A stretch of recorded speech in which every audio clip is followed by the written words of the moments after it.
が出るだろうと思ってもう用意してたんですけど、でも皆さんよく来ていただきましてありがとうございます。それではちょうど2時ですので、認知症サポーター講座をこれから始めたいと思います。で、町会長の方からすみません。町会長、皆さんのご紹介をじゃあお願いします。すみません。皆さんこんにちは、町会長です。日曜日にかかわらずご出席いただきましたね。私は昭和9年の5月に生まれたんですが、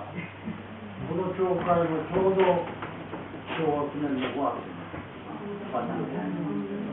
それでこの建物ができたのが、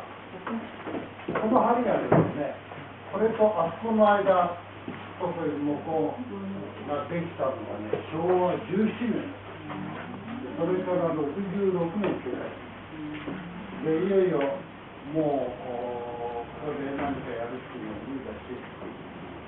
議員さんとの関係もなんとかなったんで、ここで立ち直そうということにな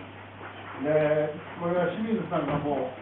清水さんみたいに偉くなると、一般の区民よりも早く新聞が手に入る。そ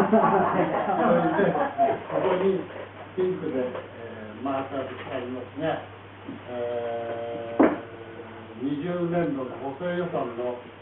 区民生活関連の補正予算として、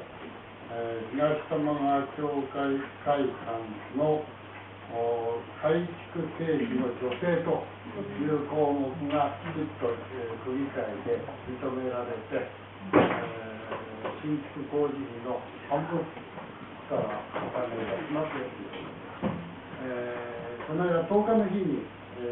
多摩川の地域振興課の職員と、そして申請の最後の説明、なるべく仕上がったらば早くお金を出すようにして、教会が金融機関から借りる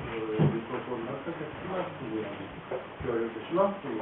ことをいただきましたが、そういうことで、この他の